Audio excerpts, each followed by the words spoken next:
So kicking off the games for Sunday, it is Southampton versus Wolves, and Taki Minamino is available for Southampton after missing the victory over Wolves on Thursday in the FA Cup. Also, Adam McGarvey is likely to return, replacing Fraser Foster in goal for Wolves.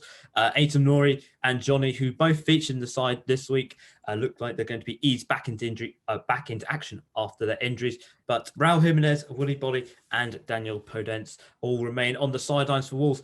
But Piers here, Southampton, 5 losses in a row. And they're slipped down the table considerably here. So much so, if Wolves win here, they can overtake Southampton. So for both sides, who are sort of Southampton struggling, Wolves finding a little bit of form here and again, that victory against Arsenal, that draw against Leicester, this for them could be a perfect opportunity to get 3 points here. Yeah, I mean, Wolves were in terrible form not too long ago, but now they've got a good win over Arsenal and obviously a draw against Leicester. Southampton, on the other hand, have been in disarray since the Liverpool win. But obviously in the FA Cup a few days ago, Southampton looked good. They looked sharp. I know it was a mistake by Wolves for the second goal, but Southampton looked good. Looks like they might turn a corner. I like the confidence from the manager. But it's a hard game. Two similar teams have been going through similar form. Both got talented players, missing one or two. But I think Southampton, they would have gained a lot of confidence from that win in the FA Cup. I think they'll replicate it again. I think they'll beat Wolves again.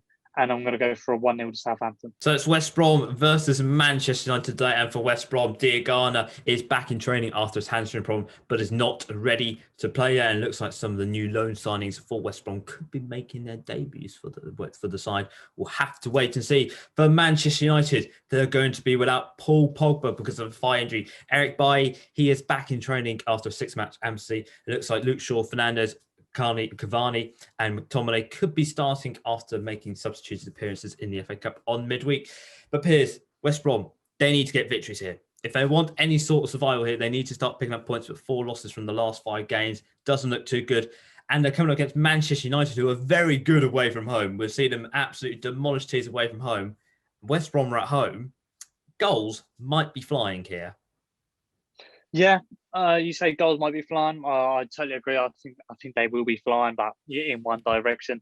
I think Manchester United, high-scoring game against Everton, just didn't concentrate enough towards the end. That's why they dropped points there. It reminded me a little bit of how Manchester United were last season. They've had a little dip in form, but I think that's natural to happen. Whereas West Brom, on the other hand, haven't even managed to get any sort of form. So obviously West Brom, I think, are just going to try and grab a point. They need to try and get 3 in every situation that they can. They need to try and win, because by the looks of things, it looks like they're going to end up bottom of the table at the rate that it's going.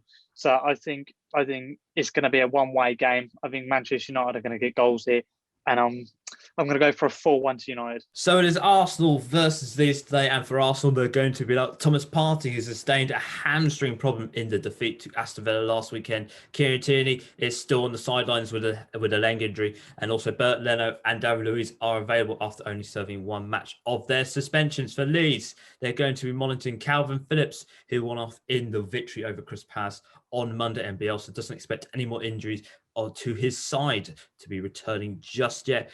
But Piers, Arsenal had a dip in form, 2 losses in the last 2 games after that really good run they've had. But they're coming up against a Leeds side here who I think we could say, have been hit and miss. But they played so well against Crystal Palace.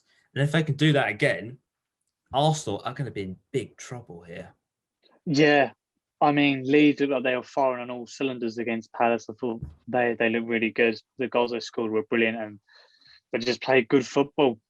Arsenal, on the other hand, have had that dip in form. It was a reckless game against Wolves where they lost 2 key players, and they have got that problem at the moment, that disciplinary problem. So at least they've got most of their players back. I think this will be a good game for Arsenal to bounce back. Really, I think if they can just keep themselves calm in the stressful situations, then I think that they've got a chance to win that. But I just think Leeds are going to go out and give them a good game. So I think the game's going to end a draw. I think both teams are susceptible to concede. I think both teams will concede. So I'm going to go for a 2-2. So it's Everton versus Fulham today, the last game for Sunday. And for Everton, the top goal scorer, Dominic Calvert-Lewin, is out. He has suffered a minor hamstring injury, which he picked up against the game in the FA Cup on Wednesday, but is expected to be back for Manchester City. Jordan Pickford, he is still also out with his rib problem, but James Rodriguez and Andrew Gomez are both fit for the Toffees. For Fulham, they're weighing up to see if Josh Manja can be involved a little bit more after his brief debut last week. Also, Tom Kearney and Congolo are still out for Fulham. Piers, Everton here. A victory for them. They can go back into this top 4 race, which they've slowly got back into recently with a draw and a win. But for Fulham, they just like to draw, really. And if they want any chance of getting out of this relegation battle and putting a little bit of a hope, they need to start getting victories. Can they do that today?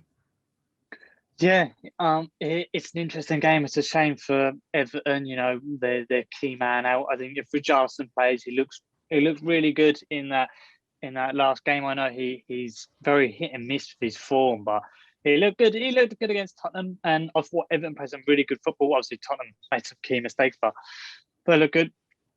Fulham, on the other hand, you don't know what you're going to get with them. I could definitely see them getting a win here. I could definitely see them snagging a 1-0, especially against a team like Everton, who obviously lost to Newcastle recently. But I think Fulham are going to do what they do best, to be honest, and I think it's going to be a draw. It's just what I sense. I don't see either team winning this. I'm just going to go for a 1-1.